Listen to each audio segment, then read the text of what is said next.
Bismillahirrahmanirrahim. Assalamualaikum warahmatullahi wabarakatuh. Saya Khairul Makfiroh. Dan saya Nazifah Zalfa, Kami dari Institut Agama Islam Al-Zaitun Indonesia, Fakultas Tarbiyah, Prodi Pendidikan Guru Madrasah Ibtidaiyah. Nah, di sini saya akan menerangkan tentang taklim muta'alim pasal 4 yang menjelaskan tentang mengagungkan ilmu dan ahli ilmu. Nah, di sini saya akan menjelaskan tentang menghormati teman. Kenapa tiba-tiba ada menghormati teman? Jadi dikatakan sudah mengagungkan ilmu bila kita sudah menghormati guru sebagai pengajar kita dan juga teman. Nah, kenapa sih kok kita juga harus menghormati teman? Padahal kan teman kita kayak tidak berbuat apa-apa gitu loh.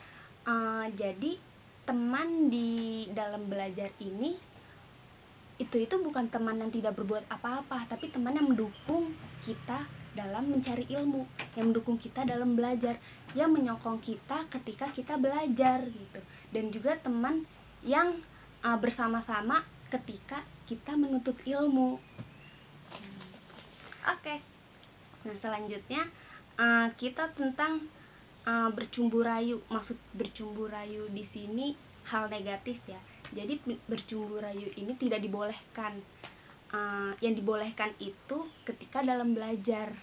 Nah, maksudnya bercumbu rayu ini seperti kayak kerinduan hati ketika kita belajar, kita rindu nih kejadian belajar gitu. Maksudnya kita rindu otomatis kalau misalkan kita rindu sama dalam kegiatan menuntut ilmu, kita juga rindu nih sama guru sebagai pengajarnya dan juga teman kita belajarnya.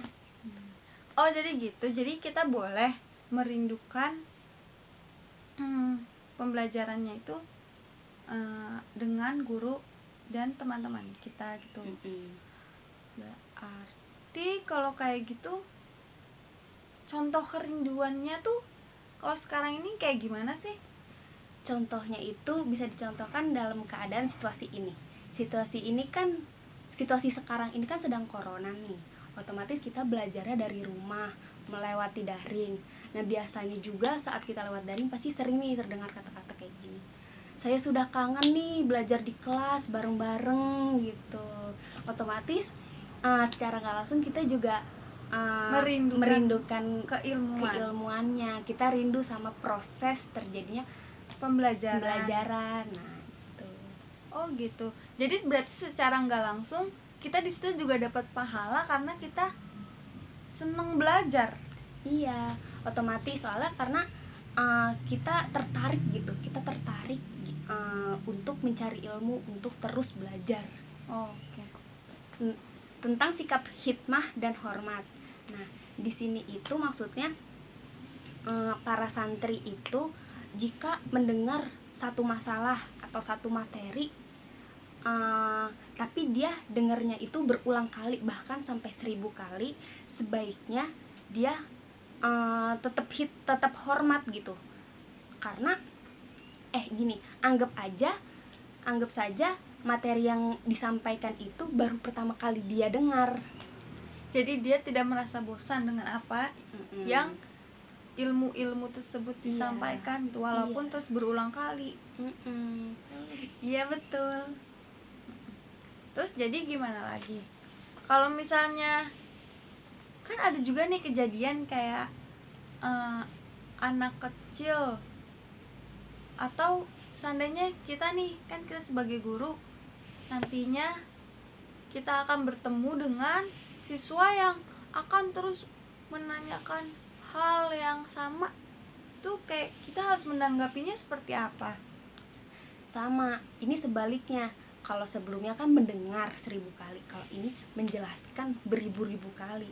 Kita juga anggap saja ilmu yang kita jelaskan itu baru pertama kali yang kita jelaskan gitu. Dan kita jangan bosen untuk menjelaskan ilmu tersebut gitu. Karena siswa yang bertanya berulang kali itu harusnya kita merasa senang dengan siswa itu gitu. Kenapa? Karena dia berarti haus akan ilmu, dia berarti seneng ilmu, dia berarti menghormati ilmu. Makanya kita sebagai guru yang memberikan ilmu juga harus senang menjelaskannya juga, dan gak boleh bosan tentunya ya. iya. Terus juga kalau bosan nanti bawaannya kita kesel ya menjawabnya kepada murid gitu kan. Selanjutnya pembahasan tentang tidak boleh duduk dekat dengan guru. Nah, jadi murid itu jika dalam belajar itu tidak boleh duduk dekat dengan guru. Loh kan kenapa kita nggak boleh dekat sama guru? Bukannya malah bagus ya kalau misalnya kita berdekatan dengan guru gitu, karena kan guru itu menjelaskan. Terus kalau misalnya kita dekat, berarti ilmu yang akan disampaikan oleh guru juga akan lebih terserap. Jadi gini, kenapa kita tidak boleh duduk berdekatan? Supaya kita mengagungkan guru tersebut sebagai pemberi ilmu. Nah, jarak sebelum masuk ke jarak, kecuali jika ada keadaan darurat. Nah, keadaan darurat itu tuh kayak gimana tuh? Nih, misalkan kayak muridnya belum mengerti, dia maju ke meja guru, "Bu, ini tolong jelaskan ulang dong, Bu," gitu. "Bu, apakah ini sudah benar?" gitu. Berarti jadinya dalam keadaan darurat itu keadaan ketika kita ingin bertanya atau mengumpulkan tugas, kita belum paham gitu. Minta dijelaskan kembali gitu. Oke. Nah, jarak. Oh iya, ada juga nih jarak guru dan murid. Ayo, jaraknya seberapa? Jadi jaraknya itu sepanjang busur panah. Kenapa sepanjang busur panah? Nih, anggap aja ini kursi gurunya dan ini kursi murid-muridnya. Biasanya posisi kelas kayak gini kan, guru di depan sendiri dan murid-muridnya di sini. Nah, ini itu untuk mengagungkan guru, untuk menghormati guru sebagai pengajar. Jadi teman-teman, supaya guru terlihat terhormat, sebaiknya kursi atau mejanya si guru ini tidak boleh diduduki oleh kita sebagai murid ya. Selanjutnya tentang jangan memilih ilmu sendiri. Nah, jadi kita sebagai murid sebaiknya itu dalam menuntut ilmu itu tidak boleh menentukan ilmu sendiri, tapi sebaiknya diserahkan kepada guru. Kenapa ketika kita menuntut ilmu itu harus guru yang menentukan keilmuannya itu? Padahal kamu yang belajar gitu. Iya, padahal kan kita yang belajar. Jadi kalau bisa lah kita yang nentuin sendiri.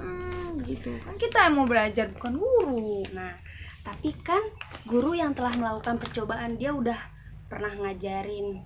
Yang sebelum-sebelumnya dia sudah pernah melakukan percobaan. Misalkan nih, guru ini ngajar di kelas 2, otomatis dia ngajar di kelas 2 ini nggak cuma sekali dong, pasti berkali-kali gitu. Pasti dia juga tahu gitu apa yang harus diajarkan kepada muridnya, karena dia sudah melakukan percobaan itu berkali-kali. Jadi di sini juga karena guru itu lebih berpengalaman ya. Dan kan tadi kan kamu juga bilang kan, kenapa nggak murid aja gitu? Soalnya kan dia yang belajar gitu. Dia belajar, tapi kan dia nggak tahu apa yang mau dia ajar. Maksudnya apa yang mau dia yang sesuai gitu sama diri dia gitu, yang sesuai sama jenjang dia. Oh gitu. Berarti di sini guru juga sangat memperhatikan murid ya. Itu pasti. Jadi guru itu selain dia mengajarkan kepada murid, dia juga harus tahu bagaimana sifat-sifat muridnya, bagaimana watak muridnya juga. Potensinya juga berarti guru harus tahu ya. Jadi pada masa dahulu itu para santri itu selalu menyerahkan urusan tentang belajar itu kepada gurunya. Nah, hasilnya itu apa yang mereka inginkan itu selalu tercapai gitu. Tapi sekarang ada juga tuh banyak yang dia itu bukan nggak mau, tapi tidak menyerahkan gitu kepada gurunya. Nah, hasilnya ya dia nggak mencapai apa yang dia mau gitu, karena dia Sebelumnya nggak bertanya kali ya. sebelumnya dia nggak meminta saran gitu apa yang baik buat diri dia. Berarti sebaiknya kita sebagai murid juga selalu berdiskusi dan meminta saran gimana supaya kita itu menjadi pintar atau gimana supaya kita menjadi sukses gitu. Iya. Jadi kita sebagai murid itu dalam belajar itu sebaiknya menghindari akhlak tercela, karena akhlak tercela itu ibarat anjing. Loh, kok bisa sih akhlak tercela itu ibarat anjing? Kenapa gitu, nggak kayak kucing apa kelinci gitu? Karena anjing itu dapat menyakiti orang yang dekat dengan anjing itu. Oh gitu. Nah, udah gitu kan dia nggak tahu gitu, maksudnya kita nggak tahu anjing itu bisa ngelakuin apa gitu ke kita. Kan dia juga nggak bisa ngomong. Nggak bisa. Terus juga kan anjing ini ya, apa namanya, cuman bisa merasakan tapi dia nggak mikir gitu kan. Iya, dia nggak mikir gitu. Makanya kita beruntung sebagai manusia diberikan akal. Udah gitu kenapa diibaratkan anjing gitu, soalnya akhlak tercela itu kalau misalkan kita ngelakuin akhlak tercela kepada orang itu, bisa jadi orang itu juga tersakiti gitu dengan akhlak yang kita lakuin ke dia gitu, baik itu lisan maupun perbuatan kita. Berarti ada yang secara langsung dan tidak langsung ya. Akhlak tercela yang harusnya kita tinggalkan sebagai murid nih, akhlak tercela yang harusnya kita tinggalkan itu salah satunya itu sifat sombong. Itu yang hal utama gitu. Kenapa sifat sombong? Karena dengan kesombongan ilmu itu dia itu nggak bakal mendapatkan hasil dari ilmu itu gitu. Nah, terus gimana kalau misalnya seandainya nih ya, ada orang pinter tapi dia sombong, misalkan dia habis ikut lomba cerdas cermat, terus habis itu dia posting menang lomba cerdas cermat, juara 1, dapat ABCDEFG gitu. Itu kalau kayak gitu gimana? Nih, pertama, tapi kan kita kan nggak tahu masa depan dia gimana. Bisa jadi pas dia sudah dewasa, dia susah nih dapat kerjaan. Kan Allah yang berkehendak. Kan Allah yang tahu baik buruknya dia. Allah yang berkehendak dia nanti bagaimana gitu. Kedepannya. Tapi bisa juga nggak sih kalau misalnya niatnya dia itu sebenarnya bukan sombong, tapi supaya dia itu menginspirasi orang. Pandangan ya pasti. Iya. Pandangan dari orang lain. Oh iya betul ya. Berarti tergantung, balik lagi ke diri orang itu tersebut niatnya apa, sama gimana orang melihat. Jadi ada beberapa orang juga yang melihat kesuksesan orang itu sebagai inspirasi, tapi ada juga yang sebagai hal negatif gitu. Jadi sebenarnya ini tuh sesuai kepribadian masing-masing orangnya juga gitu. Memandang suatu peristiwa itu seperti apa gitu. Nah, sekian penjelasan dari saya. Mohon maaf atas kurang lebihnya. Haza wallahu yar'ana wa yafazuna walhamdulillahirabbil alamin. Wassalamualaikum warahmatullahi